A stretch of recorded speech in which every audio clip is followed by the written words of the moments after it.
నమస్తే, good morning, welcome to morning paper analysis. Renu Siraj. Telugu రాష్ట్రాల్లో ఉన్నటువంటి వార్తాపత్రికల్లోని ప్రధాన అంశాలను ఒకసారి పరిశీలిద్దాం. ముందుగా ఈనాడు విషయానికి వెళ్దాం. ఈనాడులో ఉన్నటువంటి ప్రధానమైనటువంటి అంశాలు ఒకసారి పరిశీలిస్తే, కొండెక్కినటువంటి వెండి, ఇక పరుగుగా పరిగ పసిడి, కిలో సిల్వర్ 3.09 లక్షలు, 3 నెలల్లో రెట్టింపైనటువంటి ధర అనేటువంటి అంశాన్ని ఇక్కడ ప్రధానంగా హైలైట్ చేశారు. సో చాలా వరకు నిత్యావసర ధరలు ఆకాశాన్ని అంటినప్పుడు, సో నిత్యావసర ధరలు విపరీతంగా పెరిగిపోయినప్పుడు, సో సామాన్యులందరూ కూడా ప్రభుత్వాన్ని ప్రశ్నించేటువంటి వైనం, మాకు ఇంతవరకు నిత్యావసర ధరలు ఉన్నాయి, ఎలా తగ్గించేటువంటి ప్రయత్నం ఏం చేస్తున్నారు అనేటువంటి అంశాలు ప్రధానంగా ప్రస్తావిస్తూ ఉంటారు. అందుకే ఒక కవి కూడా అంటూ ఉంటారు, నింగిరంటిన ధరలు నిస్సహాయంగా దొరలు అనేటువంటి అంశాన్ని. సో ఆయన మీద అనేక వ్యాసాలు కూడా రాయడం జరిగింది. కానీ ఇక్కడ కనబడుతున్నటువంటి అంశం ఒక ప్రత్యేకమైనటువంటి అంశం. గత కొన్ని నెలలుగా విపరీతంగా వెండి బంగారం నేను ముందంటూ పోటీలో పెరిగిపోతున్నటువంటి పరిస్థితి. సో సామాన్యులకి అందుబాటులో లేనటువంటి పరిస్థితిని పక్కన పెడితే, అసలు దేశాల మధ్య కూడా వీటి డిమాండ్ విపరీతంగా పెరిగిపోయినటువంటి సిచ్యువేషన్ అయితే కనబడుతుంది. సో ఒక్కసారిగా 3 నెలల్లోనే ఆల్మోస్ట్ రెట్టింపైనటువంటి ధర అంటే ఎంతవరకు కీలకంగా ఈ ధరలు విపరీతంగా పెరిగిపోతున్నాయో అర్థం చేసుకోవచ్చు. ఆల్మోస్ట్ 20 రోజుల్లోనే 70,000 పెరుగుదల అనేది మాత్రం ఇక్కడ చాలా స్పష్టంగా కనబడుతుంది. సో పసిడి, అదేవిధంగా వెండి, ఈ రెండు మాత్రం పూర్తి స్థాయిలో ఒక రకంగా చుక్కలు చూపిస్తున్నాయని చెప్పుకోవాలి. మరి ముఖ్యంగా పండుగ సీజన్లో కొనాలి అనేటువంటి ఎవరైతే ఇంట్రెస్ట్ చూపించారో వాళ్ళందరికీ కొంతవరకు నిరాశ ఎదురైనటువంటి పరిస్థితి కూడా కనబడింది. సో బంగారపు ధరలు, వెండి ధరలు విపరీతంగా పెరిగిపోవడానికి కారణాలు ఏంటి అంటే అనేక కారణాలు ప్రపంచవ్యాప్తంగా కనబడుతున్నాయి. వాటిలో కొన్ని కారణాలను మనం ఒక్కసారి విశ్లేషణ చేసేటువంటి ప్రయత్నం చేద్దాం. ముందుగా బంగారపు ధరలు, వెండి ధరలు, ఈ రెండు ధరలు పెరగడానికి ప్రధానమైనటువంటి కారణం అంతర్జాతీయ వ్యాప్తంగా ఆర్థిక అనిశ్చితి. దీనికి ప్రధానమైనటువంటి ఒక కారణంగా మనం భావించాల్సినటువంటి అవసరం ఖచ్చితంగా ఉంటుంది. సాధారణంగా మార్కెట్లోకి వెళ్ళిన తర్వాత మార్కెట్లో ఉన్నటువంటి సిచ్యువేషన్ బేస్ చేసుకొని మనకు రెండు ప్రధానమైనటువంటి కాన్సెప్ట్స్ కనిపిస్తూ ఉంటాయి. ఒకటి డిమాండ్, రెండు సప్లై. సో డిమాండ్, సప్లై ఇవి రెండు కూడా మార్కెట్ మీద తీవ్రమైనటువంటి ప్రభావాన్ని చూపుతాయి. ఒకటి డిమాండ్ ఎక్కువగా ఉన్నటువంటి ఏదైతే ఉందో ఆ కీలకమైనటువంటి వస్తువు అనేటువంటిది వాల్యూ, సో వాటికి సప్లై అనేది తగిన పరిమాణంలో లేకపోతే ధర విపరీతంగా పెరిగిపోతుంది. మనం మార్కెట్లోకి వెళ్ళి ఒక సాధారణంగా ఒక పెన్ను కొనాలి అనుకున్నప్పుడు, ఈ పెన్ను అనేది మార్కెట్లో కొరతగా ఉన్నప్పుడు సో దీని డిమాండ్ ఎక్కువగా ఉంటుంటుంది. అదే మార్కెట్లో విచ్చలవిడిగా పెన్నులు కుప్పలు కుప్పలుగా ఉన్నప్పుడు దీని ధర చాలా తక్కువగా చీప్గా దొరుకుతూ ఉంటుంది. ఎందుకంటే వీటి యొక్క క్వాంటిటీ ఎక్కువగా ఉంటుంది కాబట్టి. సో ప్రపంచవ్యాప్తంగా వెండి, బంగారం అనేవి కీలకంగా ఉంటాయి కాబట్టి సో వీటి డిమాండ్ ఎక్కువగా ఉంటుంది. సప్లై కూడా ఆల్మోస్ట్ తక్కువగా ఉండడానికి అనేక రీజన్స్ ఉన్నాయి. ఆ రీజన్స్ ఏంటో ఒక్కసారి మనం తెలుసుకుందాం. సో ప్రధానంగా రెండోది, వివిధ దేశాలన్నీ కూడా కీలకంగా ఈ బంగారం, వెండి మీద ఇన్వెస్ట్ చేయడం. ఇంతకుముందు సాధారణంగా ఇంట్లో పెళ్లి జరిగితే, ఇంట్లో ఏమైనా శుభకార్యం జరిగితే, లేదా బంధువులకి ఏమైనా ఫంక్షన్స్ జరిగితే ఇలాంటి వాటికి బంగారం పెట్టాలి, లేకపోతే బంగారం కొనాలి. సో బంగారం అనేది పండుగ సీజన్లో బాగా విపరీతంగా ఉంటుంది కాబట్టి సో తక్కువ ధరకి బంగారం ఎక్కడ వస్తుంది అనేటువంటి ఇష్యూ దగ్గర నుంచి నాణ్యమైనటువంటి బంగారాన్ని కొనేటువంటి దిశగా మాత్రం అడుగులు వేసినటువంటి పరిస్థితులు ఈ మధ్య కాలంలో విపరీతంగా పెరిగిపోయింది. కానీ ఇప్పుడు ఉన్నటువంటి పరిస్థితి ఏ విధంగా ఉందంటే, పక్కన ప్రజలు అంటే దేశాన్ని పక్కన పెట్టేస్తే పూర్తి స్థాయిలో దేశాల్లో ఉన్నటువంటి కీలకమైనటువంటి కేంద్ర బ్యాంకులు, మరి ముఖ్యంగా దేశాల యొక్క ప్రభుత్వాలు మాత్రం బంగారాన్ని కొనేటువంటి పనిలో పడ్డాయి, సాధారణ ప్రజలు కాకుండా. అంటే ఇక్కడ సామాన్య ప్రజలు కొనేటువంటి పరిస్థితి కాకుండా ప్రభుత్వాలే బంగారాన్ని కొంటున్నాయి. ఎందుకు ప్రభుత్వాలు బంగారాన్ని కొంటున్నాయి? సో భారతదేశంలో రిజర్వ్ బ్యాంక్ ఆఫ్ ఇండియా బంగారాన్ని కొంటుంది, చైనాలో ఉన్నటువంటి కేంద్ర బ్యాంక్ బంగారాన్ని కొంటుంది, సో ఫ్రాన్స్లో ఉన్నటువంటి కేంద్ర బ్యాంక్ బంగారాన్ని కొంటుంది, బ్యాంకాక్, ఫ్రాన్స్, స్విట్జర్లాండ్, డెన్మార్క్, ఈ విధంగా ఐరోపా దేశాలతో పాటుగా సో అమెరికా కూడా బంగారపు యొక్క నిల్వలను భారీగా పెంచుకుంటుంది. వీటికి అనేక కారణాలు ఉన్నాయి. ప్రధానమైనటువంటి కారణాలు ఏంటంటే, మనం 1991 ఒకసారి ఎల్పిజీల దగ్గరికి వెళ్దాం. 1991లో భారతదేశం దగ్గర సరైనటువంటి నిధులు లేవు. భారతదేశం దగ్గర ఏం ప్రభుత్వం చేయడానికి కీలకమైనటువంటి కార్యకలాపాలకి డబ్బులు లేవు. సో ప్రభుత్వం నెక్స్ట్ స్టెప్ ఏం తీసుకోవాలన్నా డబ్బుల కొరత కనబడుతుంది. సో దేశంలో విపరీతంగా ఆకలి చావులు పెరిగిపోతున్నాయి. దేశంలో ఉన్నటువంటి ఆర్థిక మాధ్య ప్రభావం వల్ల మనం ఏం చేయాలో అర్థం కానటువంటి పరిస్థితి. ఆ టైంలో మన దగ్గర ఉన్నటువంటి బంగారం కేవలం ఒక 40,000 టన్నుల బంగారం. సో 40,000 టన్నుల బంగారాన్ని తీసుకొని వెళ్ళి 20,000 టన్నులు వాషింగ్టన్ దగ్గర, 20,000 టన్నులు స్విట్జర్లాండ్ బ్యాంక్ దగ్గర మనం తాకట్టు పెట్టేసి డాలర్స్ని తెచ్చుకున్నటువంటి పరిస్థితి. అంటే అంత విదేశీ మారక నిల్వలు మన దేశంలో కోల్పోయినటువంటి నేపథ్యంలోనే సో లిబరలైజేషన్ తీసుకొని వచ్చాం. ప్రైవేటీకరణ విపరీతంగా పెరిగిపోయింది. గ్లోబలైజేషన్ తీసుకొని వచ్చాం. పరిశ్రమలు ఎక్కడైనా ఏర్పాటు చేసుకోవచ్చు అనుకున్నాం. ఆ పరిశ్రమల మీద ప్రభుత్వ నియంత్రణ ఏదైతే ఉంటుందో ఆ నియంత్రణని తొలగించేసాం. సో ఎక్కడ కీలకమైనటువంటి పరిశ్రమలు తప్ప మిగిలిన వాటన్నిటికీ కూడా పరిమితి ఎత్తేసాం. అంటే ఇలాంటి కీలకమైనటువంటి నిర్ణయాలు తీసుకోవడంలో సో మన ఏదైతే విదేశీ కరెన్సీ ఉంటుందో ఆ విదేశీ కరెన్సీ లోటే ఇక్కడ ప్రధానంగా ఒక కారణంగా మారింది. సో అలాంటి విదేశీ కరెన్సీని మనం పొందాలి అనుకుంటే మన బంగారాన్ని తీసుకెళ్లి ప్రపంచ బ్యాంకుల దగ్గర తాకట్టు పెట్టుకొని సో పక్క దేశాల యొక్క కరెన్సీని తెచ్చుకొని అప్పుడు మనం ఎగుమతులు దిగుమతులు చేసుకున్నటువంటి పరిస్థితి. సో భారతదేశం దగ్గర రూపాయి కోట్లు కోట్లు ఉండవచ్చు, కానీ అమెరికాతో వాణిజ్యం మనం చేయాలి అంటే డాలర్లో వాణిజ్యం చేయాల్సినటువంటి పరిస్థితి. సో డాలర్లో వాణిజ్యం అమెరికాతోనే కాకుండా ఇతర దేశాల్లో కూడా డిమాండ్ పెరిగితే సో డాలర్ యొక్క వాల్యూ విపరీతంగా పెరిగిపోతుంది. అదే డాలర్ మన దగ్గర లేకపోతే సో మన రూపాయితో మనం లావాదేవీలు జరిపేటువంటి రోజులు ఉండేవి కావు. సో రూపాయితో లావాదేవీలు ఏ దేశం జరపనప్పుడు మన దేశంలో ఎగుమతులు దిగుమతులు కొరత ఏర్పడుతుంది.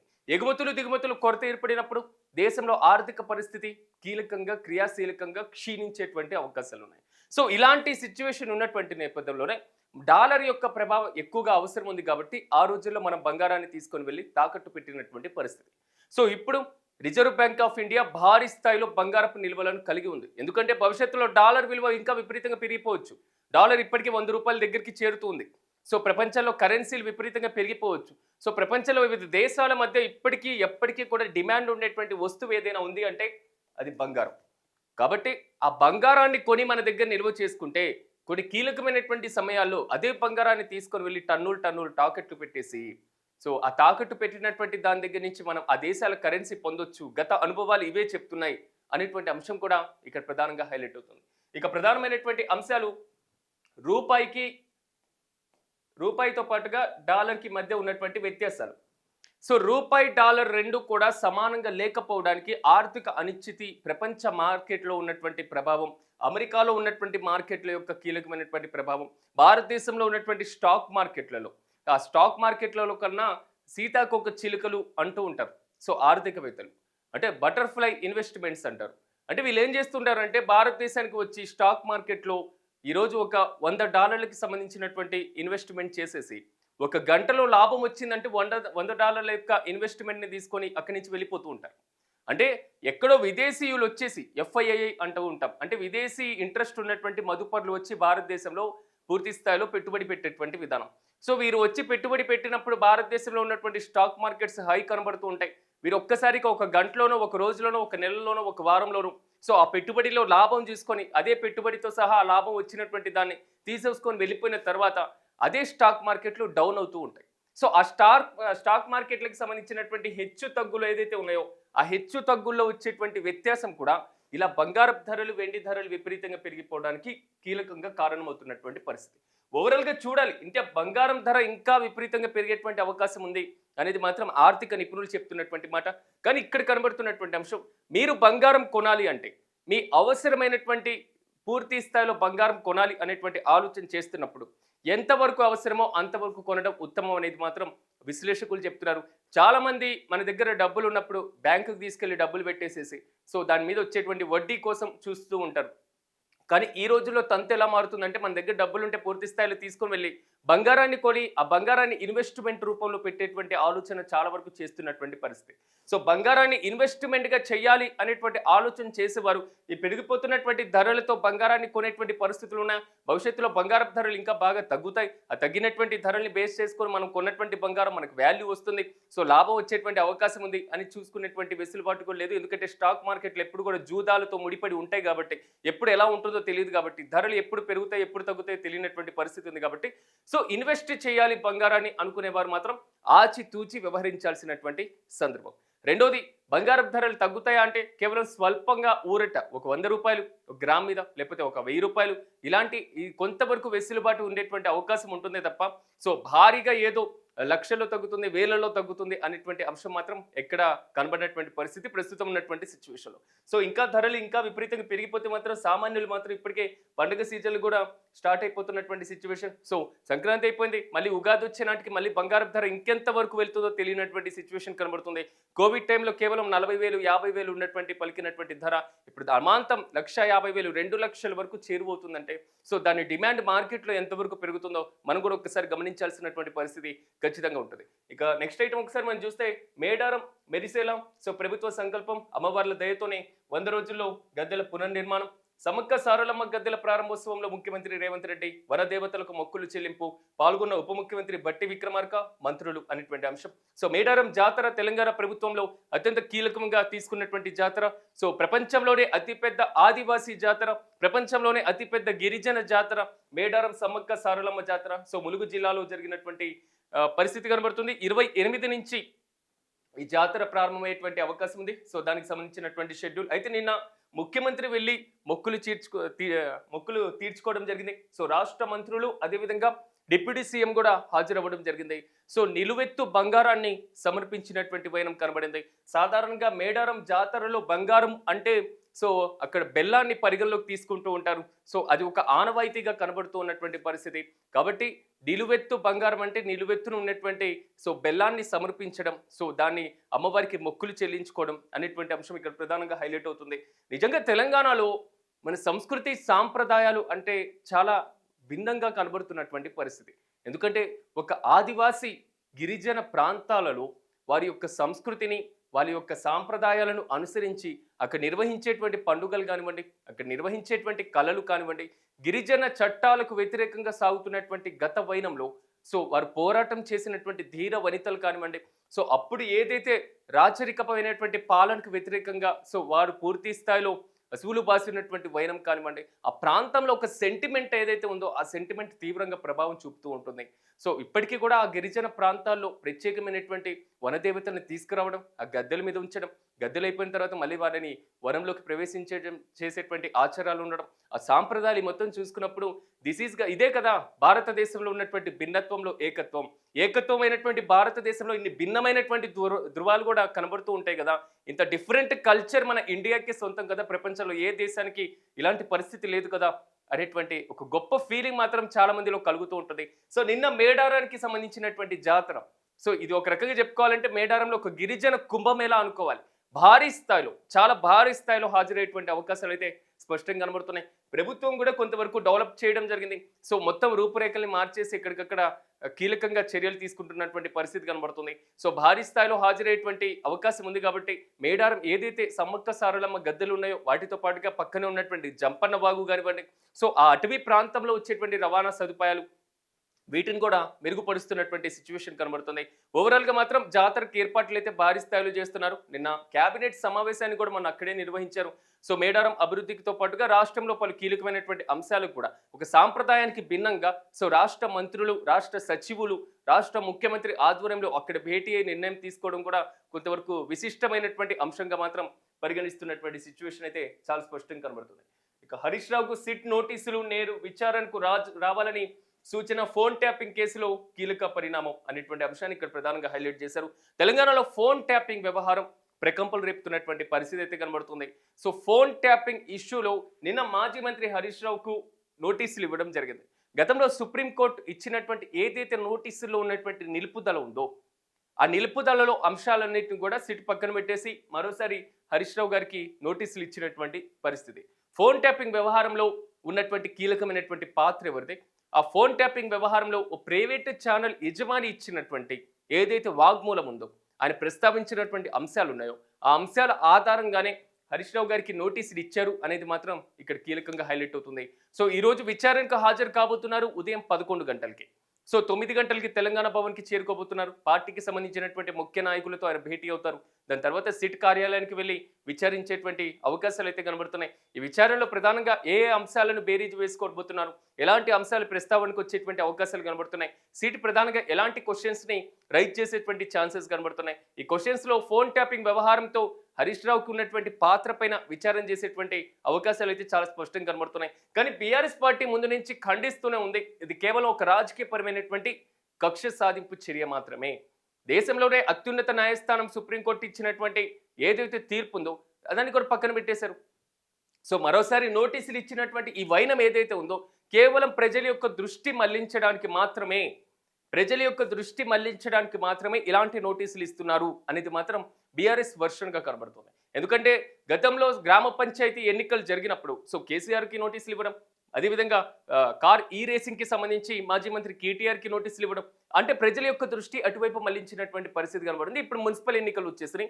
సో మున్సిపల్ ఎన్నికలు వచ్చేసినాయి కాబట్టి హరీష్ రావు గారికి నోటీసులు ఇచ్చేసినటువంటి నేపథ్యం కనబడుతుంది. అంటే ఇది మొత్తం కూడా ఒక రకంగా చూసుకోవాలంటే రాష్ట్రంలో నైని బొగ్గు కేటాయింపులకు సంబంధించి ఈ ప్రధానమైనటువంటి అంశమే. సో బొగ్గు స్కామ్ పై సిబిఐ విచారణ చేయాలి, కోరాలి. అదేవిధంగా హరీష్ రావు డిమాండ్. సీఎం సమీప బంధువు కనుసన్నల్లోని సింగరేణి టెండర్లు జరుగుతున్నాయని ఆరోపణ. సో నిన్న ఈయన మాత్రం ప్రభుత్వం మీద పూర్తి స్థాయిలో విడుచుకుపడ్డారు. సో నైని బొగ్గు కేటాయింపులకు సంబంధించినటువంటి ప్రధానమైనటువంటి అంశాలు ఏదైతే ఉన్నాయో, సో ఈ అంశాలు ప్రధానంగా ప్రభుత్వానికి కొంతవరకు వ్యతిరేకతగా ఉంది కాబట్టి ప్రభుత్వం యొక్క వ్యతిరేకతను, ప్రభుత్వం యొక్క ప్రధానమైనటువంటి అంశాలను, లోపాలను ప్రజల ముందు ఎత్తి చూపినటువంటి వైనంలో సో అక్కడి నుంచి వచ్చేటువంటి ప్రతిఘటన ఆల్మోస్ట్ మాకు నోటీసులు ఇస్తారు, ఎప్పుడైనా చేసేటువంటి నోటీసులు ఇచ్చి మమ్మల్ని భయప్రాంతులకు గురి చేసేటువంటి అవకాశాలు కనబడుతున్నాయి. మేము ఎక్కడ భయపడేటువంటి పరిస్థితి లేదు. మేము కోర్టులకు వెళ్తాం, న్యాయస్థానానికి వెళ్తాం, న్యాయం వచ్చే వరకు పోరాటం చేస్తాం అనేటువంటి కామెంట్స్ గతంలోనే చేశారు. సో తాజాగా వచ్చినటువంటి నోటీసులు ఏదైతే ఉన్నాయో ఈరోజు 11 గంటలకు విచారణకు హాజరు కాబోతున్నారు కాబట్టి నిన్న ఆయన సిద్దిపేటలో ఉన్నారు. సో నోటీసులు మాత్రం ఇక్కడ ఎవరైతే నార్సింగ్లో ఉన్నటువంటి వారి నివాసానికి వెళ్ళి అక్కడ ఉన్నటువంటి స్టాఫ్కి ఇవ్వడం జరిగింది. సో సిద్దిపేట నుంచి హరీష్ రావు ఈరోజు విచారణకు వస్తారా రారా అనేటువంటి క్వశ్చన్ మార్క్స్ రైజ్ అయినాయి. సో ఆల్రెడీ ఫిక్స్ అయిపోయినటువంటి కార్యక్రమాలు ఏదైతే ఉన్నాయో సో మరింత గడువుకోడేటువంటి అవకాశం ఏమైనా కనబడుతుందా అనేటువంటి వాదన కూడా బలంగా వినబడింది. కానీ పూర్తి స్థాయిలో దేనికైనా మేము సిద్ధం అనేటువంటి రీతిలో మాత్రం హరీష్ రావు ముందుంటారు. సో ఫోన్ ట్యాపింగ్ వ్యవహారానికి సంబంధించి ఆయన పాత్ర ఏమీ లేదు అనేది మాత్రం బలంగా వినబడుతున్నటువంటి వాదన కాబట్టి సో ఎలాంటి అంశాలను ప్రధానంగా ప్రస్తావించేటువంటి అవకాశం ఉంది, ఎలాంటి క్వశ్చన్స్ రైజ్ చేసేటువంటి ఛాన్సెస్ ఉన్నాయి, ఎలాంటి ఆన్సర్ హరీష్ రావు దగ్గర నుంచి వచ్చేటువంటి అవకాశం ఉంది అనేది మాత్రం ఈ రోజు సిట్ విచారణలో తేలేటువంటి ఛాన్సెస్ కనబడుతున్నాయి. సో ఈరోజు 11 గంటలకు బీఆర్ఎస్ పార్టీ శ్రేణులు కూడా భారీ స్థాయిలో మాత్రం దీనికి సంబంధించి ఉత్కంఠ కనబడుతున్నటువంటి పరిస్థితి. ఎందుకంటే ఫోన్ ట్యాపింగ్ వ్యవహారానికి ఇప్పటి వరకు సాగినటువంటి వైనాన్ని ఒకసారి మనం గమనిస్తే సో ఎవరైతే ఫోన్ ట్యాపింగ్ వ్యవహారానికి సంబంధించినటువంటి కీలకమైనటువంటి వ్యక్తులు ఉన్నారో ప్రభాకర్ రావు గారి మరి లేకపోతే శ్రవణ్ రావు లాంటి వారు కానీ మరి లేకపోతే ఇతర వ్యక్తులు ఉన్నారు కదా వారందరికీ సంబంధించినటువంటి అంశం. సో ఈ అంశం లేకపోతే ఇప్పటి వరకు ఉన్నటువంటి ఈ వీళ్ళ చుట్టూ మాత్రమే తిరిగినటువంటి వైరం. కానీ ఒక బీఆర్ఎస్ పార్టీకి సంబంధించిన అగ్రనేత, అత్యంత కీలకమైనటువంటి నేత, గత ప్రభుత్వంలో కీలకమైనటువంటి వ్యక్తి, మాజీ మంత్రి సో హరీష్ రావుకి నోటీసులు ఇవ్వడం మాత్రం సో అంతే బీఆర్ఎస్ పార్టీలో ఉన్నటువంటి ఒక కీలకమైనటువంటి వ్యక్తికి నోటీసులు ఇచ్చినటువంటి తొలి ఘట్టంగా మాత్రం ఇది కీలకంగా మారుతుంది ఈ కేసు వ్యవహారానికి సంబంధించి. కాబట్టి దీని మీద ఎలా ఉండబోతుంది, ప్రజలు ఎలా విశ్వసిస్తారు, కేవలం ఎన్నికల్ని పక్కన పెట్టేసి అంటే ఎన్నికల్లో ప్రజల యొక్క దృష్టి మొత్తాన్ని ఇటువైపు మళ్లించేటువంటి వైనం ప్రభుత్వం లోపాలు ఎత్తి చూపుతున్నారు కాబట్టి ఆ కాన్సెప్ట్ మొత్తం డైవర్షన్ పాలిటిక్స్ వైపు మాత్రం అడుగులు వేసేటువంటి వైనంగా మాత్రమే దీన్ని పరిగణిస్తున్నారు అనేది మాత్రం బీఆర్ఎస్ శ్రేణుల యొక్క వాదన. మొత్తం మీద చూడాలి ఏం జరగబోతుంది, ఈ రోజు విచారణలో ఎలాంటి అంశాలు ప్రస్తావించేటువంటి అవకాశం ఉంది, ఎలాంటి ప్రశ్నలు సంధించేటువంటి అవకాశం ఉందో మనం కూడా వేచిద్దాం. ఇక కమల దళపతిగా నితిన్ నబీన్ ఎన్నిక ఏకగ్రీవం, 45 ఏళ్లకే భాజపా పగ్గాలు, బీహార్లో పుట్టిన నేతకు తొలిసారిగా అవకాశం అనేటువంటి అంశాన్ని ఇక్కడ ప్రధానంగా హైలైట్ చేశారు. 2010లో, 15లో, 20లో, 25లో దాదాపు 4 సార్లు ఎమ్మెల్యేగా ఎన్నికయ్యారు. బీహార్ రాష్ట్రంలో మంత్రిగా పనిచేశారు. ఎక్కడో క్షేత్రస్థాయిలో అట్టడుగున ఉన్నటువంటి ఒక వ్యక్తి. బీజేపీ పార్టీ దేశవ్యాప్తంగా అధికారంలో ఉన్నటువంటి పార్టీ. అంటే ఒక రకంగా చెప్పుకోవాలంటే ఆల్మోస్ట్ హ్యాట్రిక్ సాధిస్తున్నటువంటి పార్టీకి కొత్త అధ్యక్షుడిగా ఎన్నికవ్వడం అంటే ఇదెక్కడి విచిత్రం అనేది మాత్రం బీజేపీ శ్రేణులు కూడా చెప్పుకుంటున్నటువంటి పరిస్థితి. కానీ ఇక్కడ కనబడుతున్నటువంటి అంశం బీజేపీలో ఎప్పుడు ఎలాంటి నిర్ణయం తీసుకుంటారు, ఎప్పుడు ఎలాంటి సంచలన నిర్ణయం తీసుకుంటారు, బీజేపీలో ఎలాంటి వ్యక్తులను ఒక్కసారిగా అగ్రస్థానానికి చేరుస్తారు, సో ఎలాంటి అవకాశాలు ఏ వ్యక్తులు కల్పిస్తారు అనేది మాత్రం ఎవరు ఊహించినటువంటి పరిణామమే కనబడుతుంది.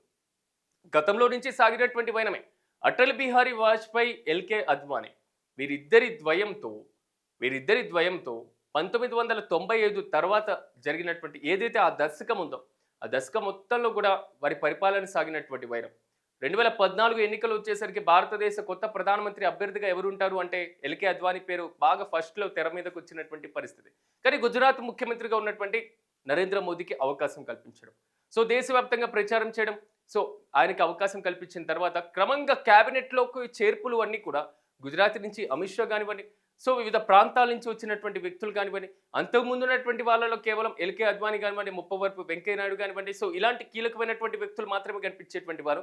సో దాని తర్వాత వచ్చినటువంటి 70 ఏళ్ళు క్రాస్ అయినటువంటి వ్యక్తులు రాజకీయ పరంగా కొంతవరకు దూరం పెట్టాలి, సో కీలకమైనటువంటి పదవులు కాదు అన్నటువంటి అంశంలో అనేటువంటి కాన్సెప్ట్లో అదే విధానంలో ముందుకు వెళ్ళినటువంటి బీజేపీ దాని తర్వాత సాగినటువంటి వైనం ఒక్కసారి మనం గమనిస్తే కొత్త కొత్త వ్యక్తుల పేర్లు తెర మీదకి తీసుకురావడం.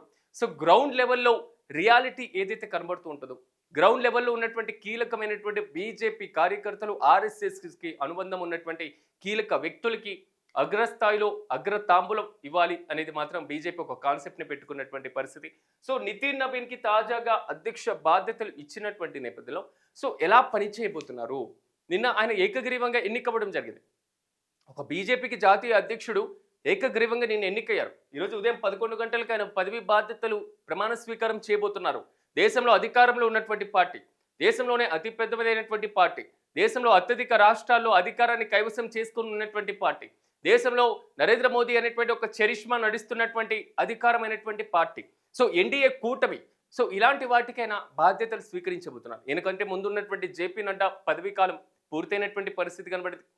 సో దీని తర్వాత అమిత్ షాకి లేదా రాజ్నాథ్ సింగ్, హోంశాఖ మంత్రి అమిత్ షా కానివ్వండి, రక్షణ శాఖ మంత్రి రాజ్నాథ్ సింగ్ కానివ్వండి, ఇలాంటి వ్యక్తులకి బాధ్యతలు ఇచ్చేటువంటి అవకాశం ఉందా?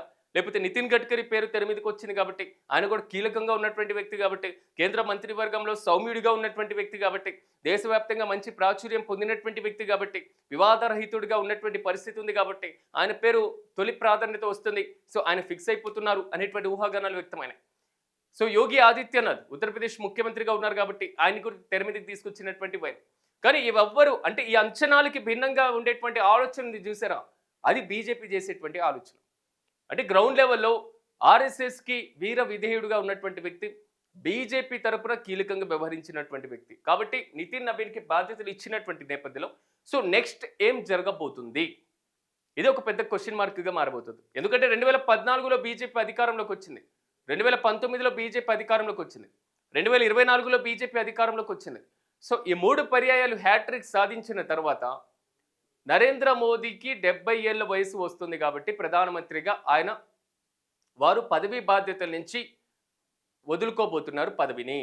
సో నెక్స్ట్ యువ నాయకత్వానికి ప్రాధాన్యత ఇచ్చేటువంటి వైనంలో ప్రధానమంత్రిగా నరేంద్ర మోదీ గారి యొక్క వారసత్వాన్ని పూర్తి స్థాయిలో బీజేపీ మాత్రం ఇప్పటికే సమాయత్తం చేయాలి అనే బలమైనటువంటి వాదన ఈ మధ్య కాలంలో చాలా అంటే పూర్తి స్థాయిలో బాగా ప్రచారంలోకి వచ్చింది. అది వాదన అనుకోవచ్చు, ఊహాగానాలు అనుకోవచ్చు. ఎందుకంటే ఆల్రెడీ మీరు 70 ఏళ్ళ అనేది పరిమితి పెట్టేశారు కదా బీజేపీలో.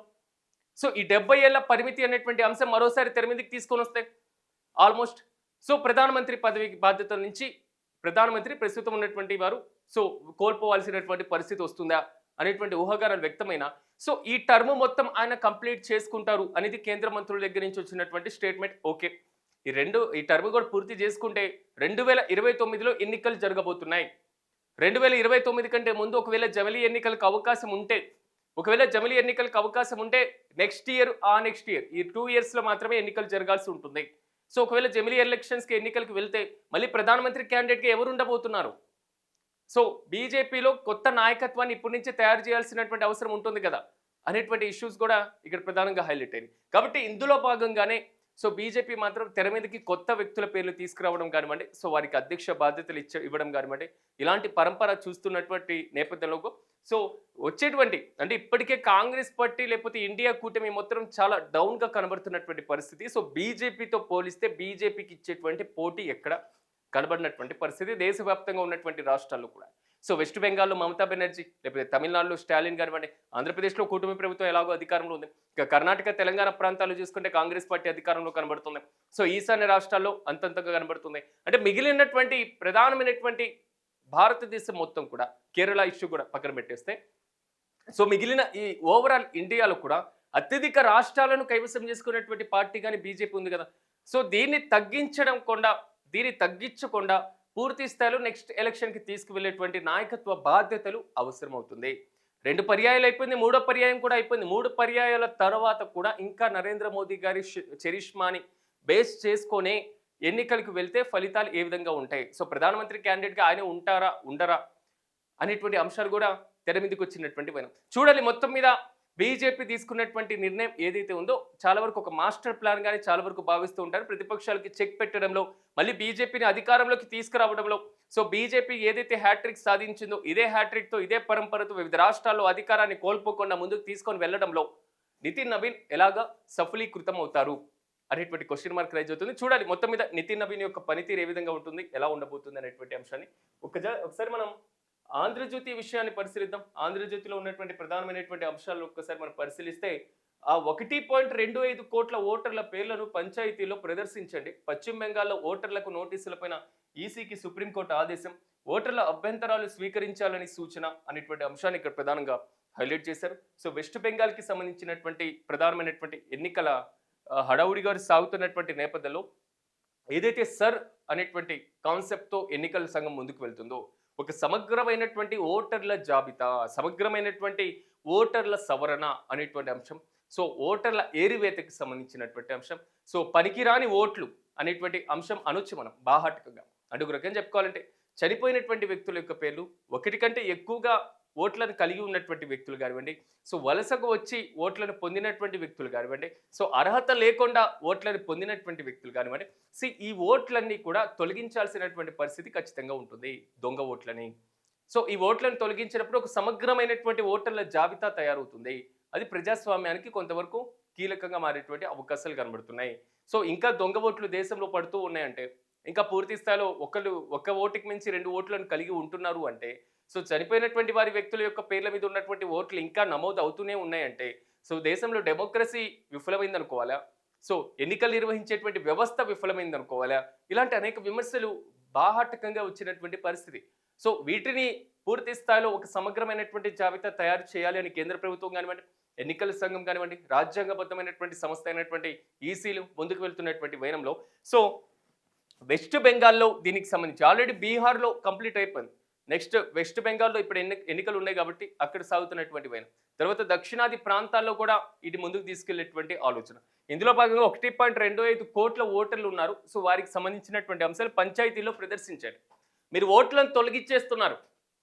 మీరు ఓటర్లు వీరు చనిపోయారు, లేకపోతే దీనికి సంబంధించి 1 కంటే 2 ఓట్లను కలిగి ఉన్నారు, ఆ ఓట్లన్నీ మొత్తం కూడా మేము తొలగించేశాం అనేటువంటి అంశాలు మీరు చెప్తూ, సో ఇదే 4% సంబంధించినటువంటి ఓట్ల పంచాయతీతోనే బీహార్లో తలలు పట్టుకున్నారు ప్రతిపక్షాలు, కాంగ్రెస్ పార్టీ. ఏం చేయాలో అర్థం కానటువంటి పరిస్థితి. ఇప్పుడు 1.25 కోట్లు అంటే 1,25,00,000 ఓట్లను మీరు తొలగించినటువంటి వైనంలో ఈ 1,25,00,000 ఓట్లకి సంబంధించినటువంటి అంశాలను ఈ గ్రామంలో ఇన్ని ఓట్లను తొలగించామనేటువంటి అంశంతో మీరు పూర్తి స్థాయిలో గ్రామ పంచాయతీలో ప్రదర్శించండి. సో కొంతమంది ఓట్లు వేయడానికి పోలింగ్ బూత్కి వెళ్ళినప్పుడు ఆ ఓటు అక్కడ ఉన్నటువంటి పరిస్థితులు కనబడుతుంటాయి. సో కొన్ని తప్పుల తడకగా సాగుతున్నటువంటి సిచ్యువేషన్స్ కూడా కనబడుతూ ఉంటాయి. ఎక్కడో ఉన్నటువంటి అమితాబ్ బచ్చన్ ఓటు వచ్చేసి ఎక్కడో మన గోదావరి జిల్లాలోనో లేదా ప్రకాశం జిల్లాలో ఇక్కడ లోకల్లో ఉన్నటువంటి గ్రామ పంచాయతీలో కనబడుతుందంటే, సో వ్యవస్థలో అక్కడక్కడ లోపాలు ఉన్నటువంటి పరిస్థితులు, వీటిని సవరణ చేయడం కోసమే. మరి ఇలాంటి సిచ్యువేషన్ ఉన్నప్పుడు ఎగలా సవరణ చేస్తున్నారు అనేటువంటి ఇష్యూ తెర మీదకి రావాలి. ప్రతిపక్షాలు ప్రధానంగా ఆరోపణ చేస్తున్నాయి. సర్విధానం అనేది ఎన్నికల సంఘం, అదేవిధంగా కేంద్ర ప్రభుత్వం, ఈ రెండు కూడా ఇక ద్వంద్వ వైఖరితో ముందుకు వెళ్తున్నారు. సో ఈ రెండు కూడా ప్రతిపక్షాల ఓట్లను తొలగించేటువంటి ప్రయత్నం చేస్తున్నారు. కాంగ్రెస్ పార్టీతో పాటుగా ఇండియా కూటమి ఏదైతే ప్రాబల్యం కలిగి ఉన్నటువంటి ప్రాంతాలు ఉన్నాయో ఆ ప్రాంతాల్లో ఉన్నటువంటి ఓటర్లను మాత్రమే తీసేస్తున్నారు. అంటే మా ఓటు బ్యాంకును మీరు తొలగించేస్తున్నారు, ఇది ప్రతిపక్షాలు చెప్తున్నటువంటి మాట. సో ఇలాంటి విమర్శలు వస్తున్నటువంటి నేపథ్యంలో న్యాయస్థానాలు చెప్తున్నటువంటి ప్రధానమైనటువంటి కాన్సెప్ట్ పారదర్శకత, అకౌంటబిలిటీ, ట్రాన్స్పరెన్సీ. సో ఇవి రెండు కూడా ప్రభుత్వానికి చాలా కీలకంగా మారుతాయి. జవాబుదారీతనం, అదేవిధంగా ఏదైతే ప్రధానంగా ఉన్నటువంటి పారదర్శకత.